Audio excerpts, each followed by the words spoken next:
Welcome to our next session. I'd like to introduce Linda Maxwell, our next speaker.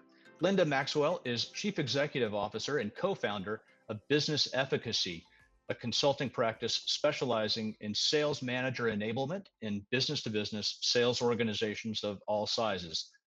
For the past 20 years, Linda has led the design and delivery of Business Efficacy's sales management tools, processes, and development services. She's speaking on a very timely topic, and I'm happy to welcome her to the stage. Welcome, Linda Maxwell.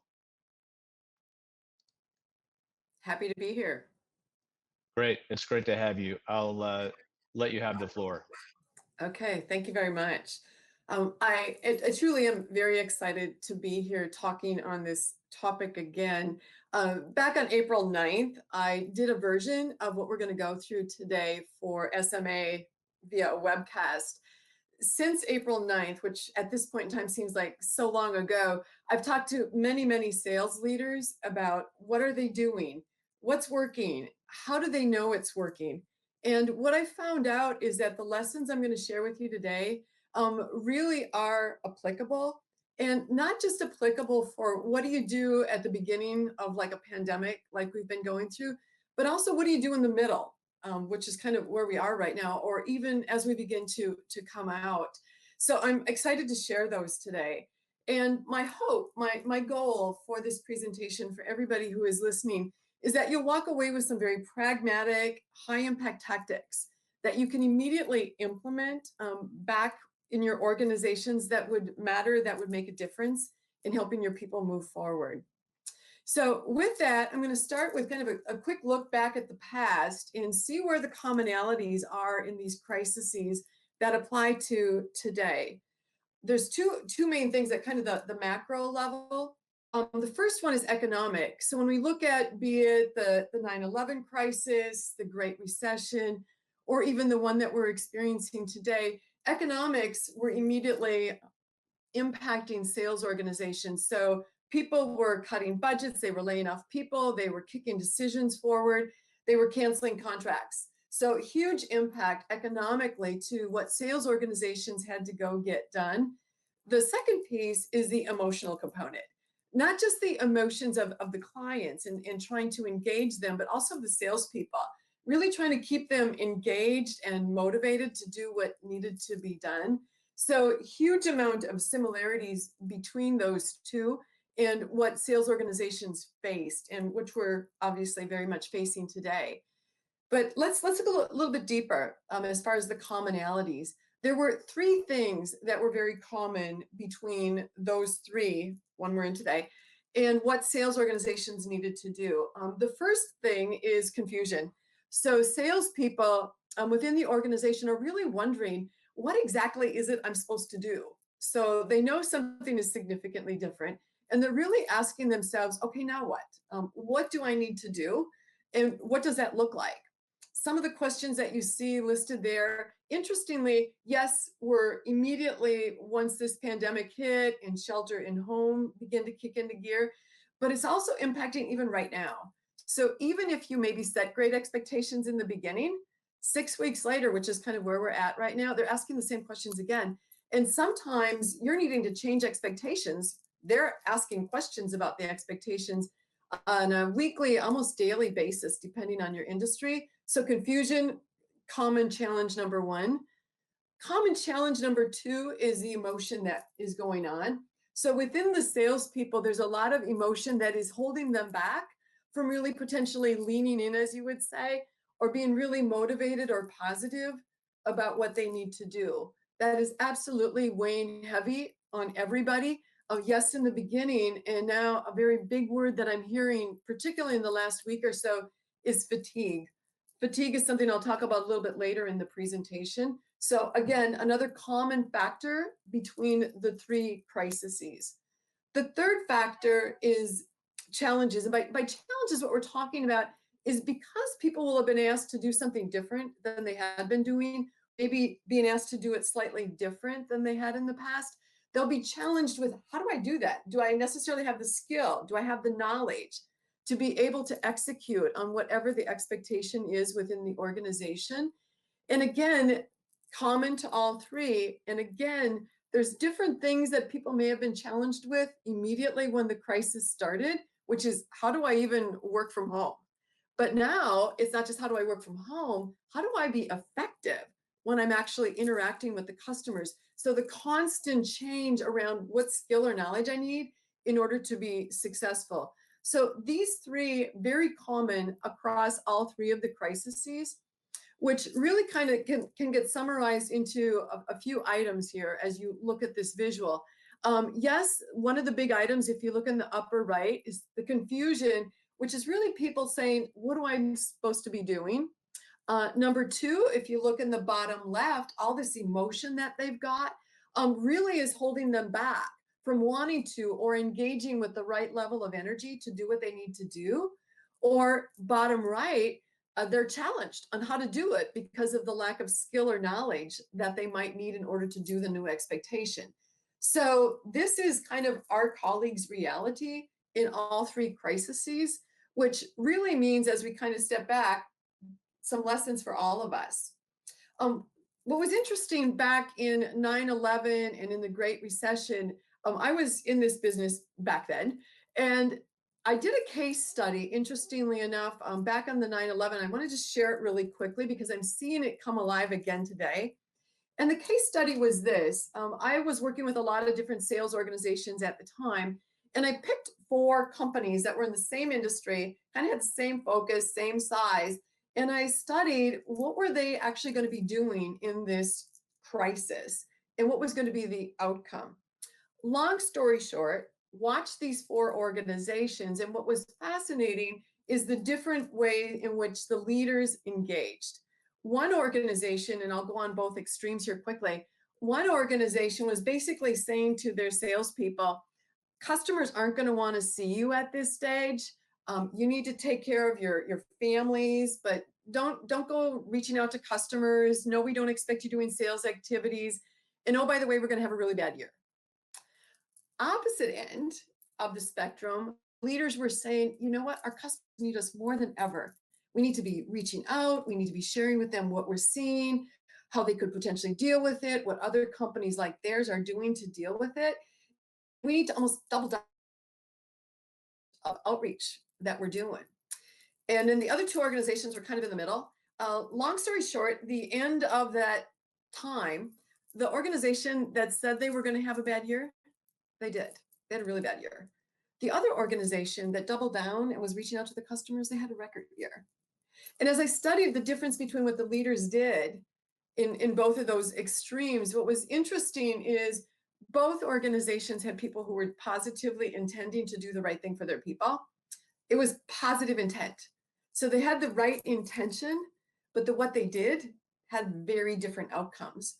The organization that was really successful had the right focus for their people, was giving them the right kind of encouragement on a regular basis, and was providing them the right support kind of just in time to help them with the skills, knowledge that they need to kind of move them forward.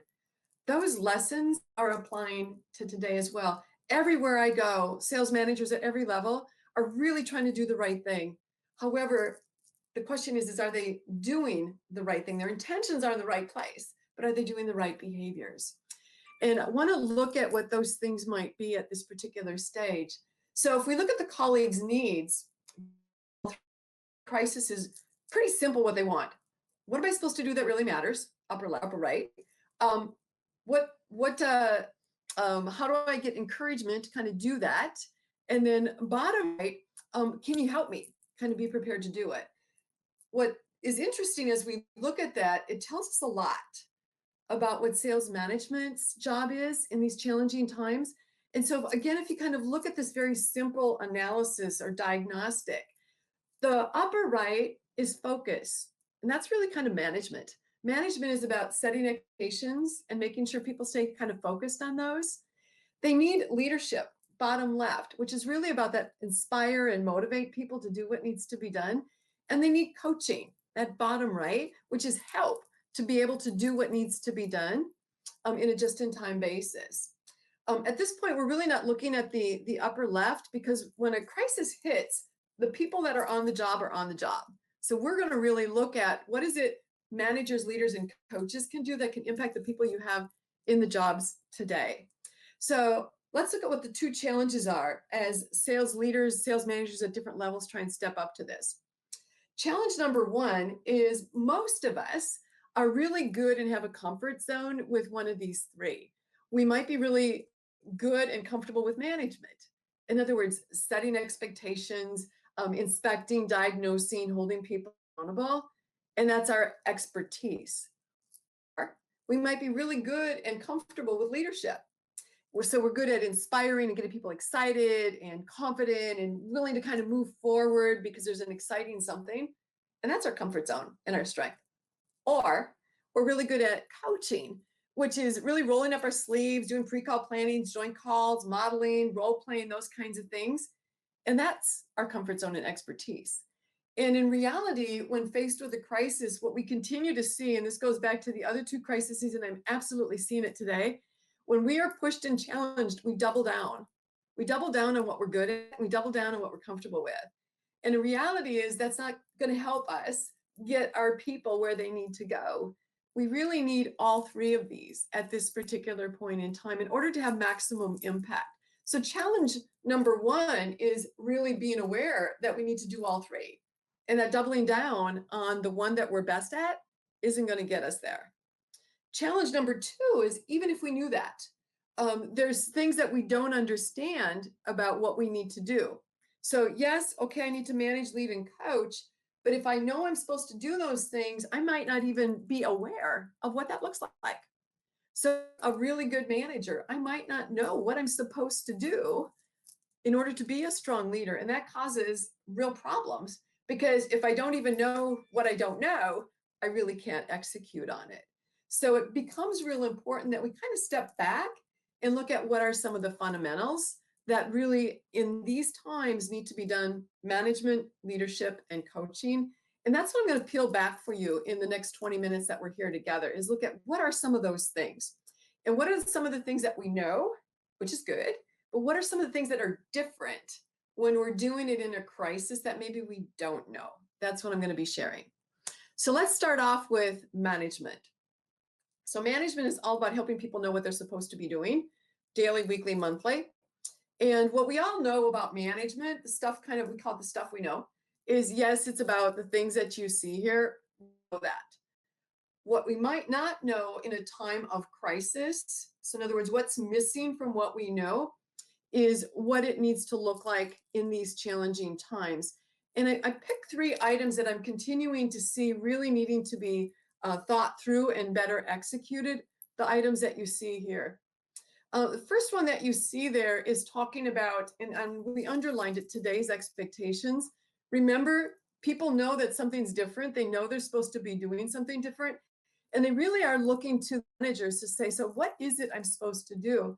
And to get into the detail and really have a dialogue about, as you see there, what it looks like and how it's similar and different maybe than I had been doing it in the past. Example on this one is a very common expectation that people were putting out, say 6 weeks ago, is to salespeople, you need to be reaching out to your customers, connect with your customers. It's really important that you touch your customers. And the salespeople were going, okay, I get that. What does that look like? I mean, I'm used to touching my customers, but what does it look like today? And how is that maybe different than I was? So that was a big question 6 weeks ago. What's interesting now is the question is coming up again, because what management is saying, as an example, stay connected with your customers. And salespeople are going, okay, I did that 6 weeks ago, 5 weeks ago, 4 weeks ago. What am I supposed to be continuing to talk to them about? So the clarifying expectations is kind of an ongoing thing. It's not just a one and done from 6 weeks ago. So they really are wanting to know what that is. The next item that you see there is the need and the importance of really having clarity around, so how do I know I'm being successful on the expectation?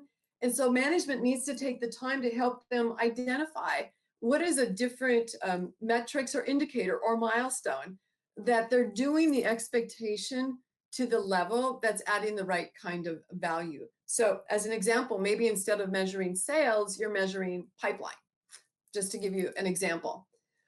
The third item there is one of those obvious ones, but one when we're moving really quickly, we tend to forget, is if we've done a great job of setting clearer expectations, maybe even given them some measurements that they can be thinking about, what we might need to look at is so in my interactions with them, am I actually talking about those particular things versus maybe talking about what I talked about 6 weeks ago or 8 weeks ago? I need to be mindful of having those conversations. A couple interesting things on this one in the last week, even of conversations that I've had. One of the conversations that I've had was basically saying, you know what, I'm finding that people need to be reminded about what they need to do more than they need to be instructed. And I thought that was a really interesting observation from a senior leader, is the importance of constantly, when you're interacting with people, reminding them about the new expectation, that that's a really big deal when something is new and different. The second thing from another executive that I found really interesting is they were talking about the importance of setting the right expectations and the right measures of success. And this is almost a quote. There isn't enough rah-rah to keep people going if the measure of success is something they can't hit. So in these challenging times, we really need to think about, have we identified the right stretch for our people so they actually can hit it and they can feel good.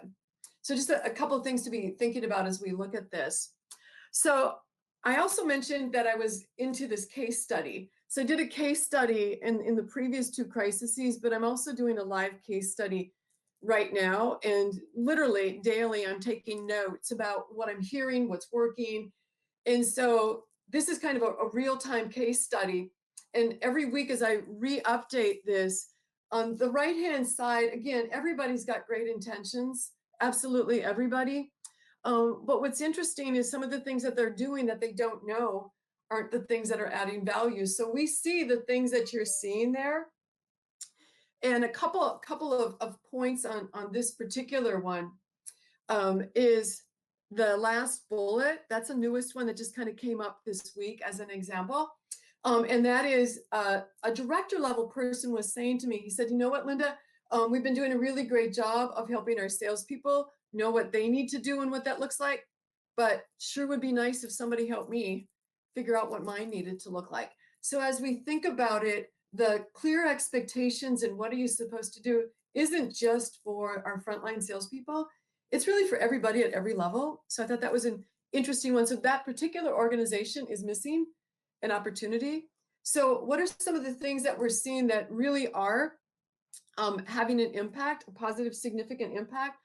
You can see the items that are listed there. One I want to point out, because 2 of them are pretty obvious, is the very last one. Again, the last ones are kind of the newest ones that I've just received in the last week or 2. What was interesting is a lot of times sales managers think they need to know all the answers. So in other words, they know they need to set expectations and they're assuming they need to have the magic and know exactly what those expectations need to look like. What I'm seeing some of the best in class do is they're engaging their people and actually letting their people help them figure out, what does this activity, this behavior that we need to do, what does it look like? And they're getting much more creativity, much more innovation, much more buy-in and more ownership by engaging the people and actually helping figure out what is the expectation that really matters most. So don't forget that there's other people who can be with you in figuring some of this stuff out. You don't have to have all the answers. So let's look at the second item. So this is all about leadership. So again, let's look at first, what do we know about leadership that is pretty obvious? So nothing really surprising in what you see here, pretty common. But what is missing? So what are the things that if we're not consciously thinking about what's different for leadership, we might be missing? So items here. The first one is interesting from this perspective. We all know that we need to answer why something might be good, potentially for the company, but most of us know we also need to talk about the customer. Most of us also know we need to talk about the colleague. What's interesting around this one is sometimes what we're asking our people to do, they don't necessarily buy into it or believe that it would work. So we need to be providing ongoing evidence, proof points, in essence, that what we're asking them to do really is the right thing to be doing. And I'll give you, again, examples that have just been happening in the last couple of weeks. The expectation of reach out to your customers, that one is continuing. And now people are saying you got to keep reaching out to your customers. There are people out there who believe that our customers don't want to hear from them, that would be considered bugging them. So you might have to provide evidence that, yes, customers do want us to do that. Another thing that we're hearing is, as salespeople even are reaching out to customers or prospects, that they're not getting through. Well, you might need to say, well, you didn't get through last week, but every week lives are changing. So that technique might work this week. So much more evidence than we maybe did in the past to get people to kind of believe that what we're asking will work, which is a part of the why we're asking them to do it. The second item that you see there around connectivity and checking in with our people, really important item today in order to kind of keep people really motivated. The point I would underline is the more visual you can be, the better and the more powerful that becomes. So use as much influence as you can, which is adding that visual part to your communication.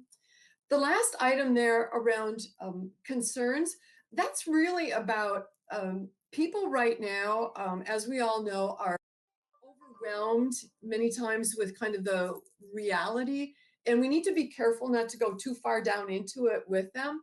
And part of what we need to be able to do is to, yes, acknowledge that the challenges we face are real and challenging, but we're the ones who are supposed to provide the inspiration. So we need to help them see what could things look like 30 days from now in a very positive way, and begin to get them to think about, reprogram their thought processes around the possible good, as opposed to dwelling too much on the where we are today.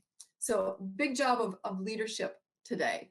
So let's go back to my ongoing case study here. What are some of the things that I'm seeing that really aren't working? Again, remember, I'm asking, what are people doing and how do you know it's working? And based on the responses, it gets in one of these two sides: right intentions, but some of the things that absolutely are not working. The one that I want to point out on this one is that very last one that you see there. Interesting evolution on this one. A lot of managers out there are really concerned about micromanagement. So one of the big issues that we're constantly dealing with at Business Efficacy when we're helping sales organizations, sales leaders, is really look at, when you say micromanagement, what does it mean? But there's a lot of fear yet around micromanagement, what it is and what it isn't.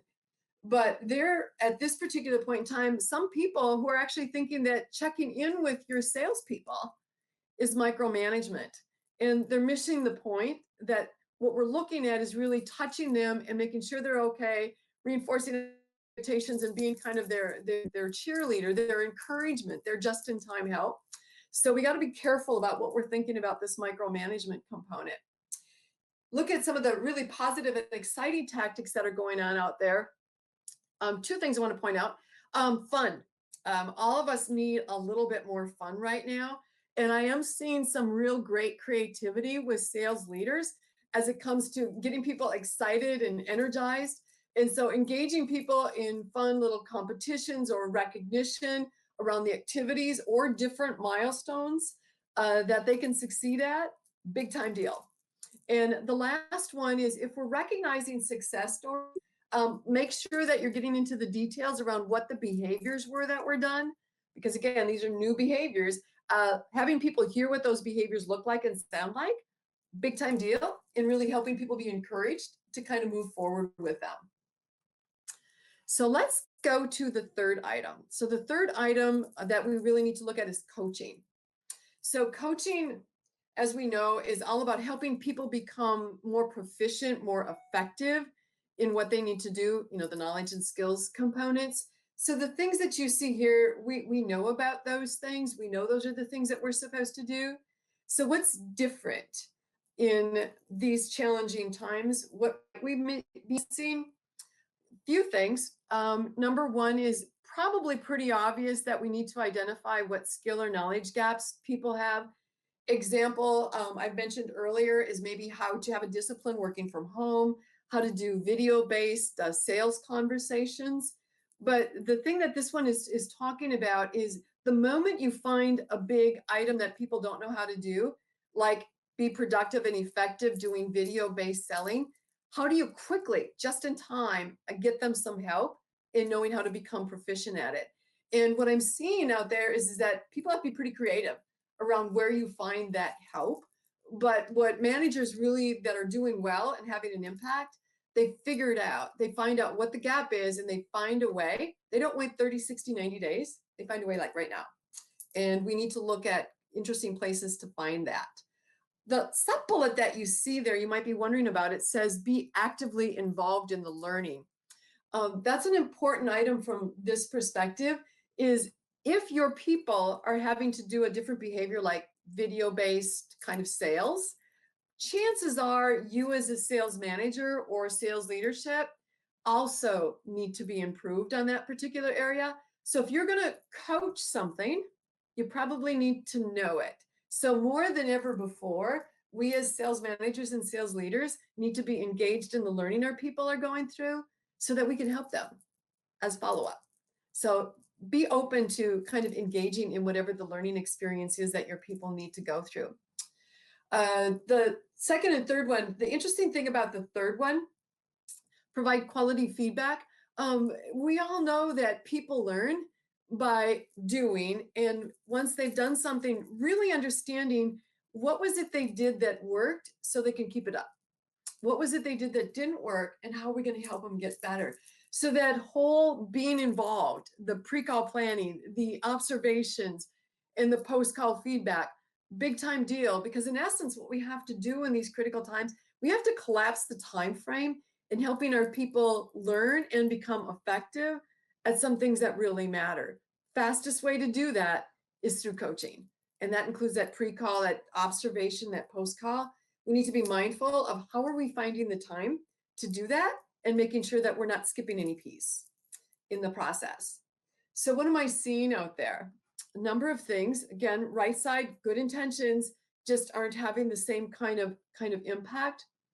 The interesting one for that one is that last item, because as sales managers, many times we would be going on like joint calls. And for those of you who have direct organizations, you would debrief the call on the drive on the way back. Now we're not driving. We need to take the time and make sure that we schedule the post-call debrief, which is where that really powerful learning happens, where we can talk about what they did well so they can keep it up, what they need to do different, and how we're going to help. So don't forget that one.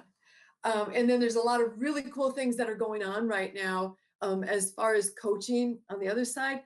So the one that I would look at on that one is that last one, prioritizes success stories. People really need to hear success, because so much of what the messaging is out there right now is not that. So taking the time to make sure that even the little things are being shared and celebrated in very creative ways is very important. So as we step back and look at all of this, what are we really talking about? We're really talking about the job to be done right now is we need to be manager, leader, and coach. And we really do, in the beginning of this pandemic, 6 weeks ago, right now, and moving forward, we need to be engaging as well as we can in all three of these. And I want to come back to that topic called fatigue that was thrown out a little bit earlier by me.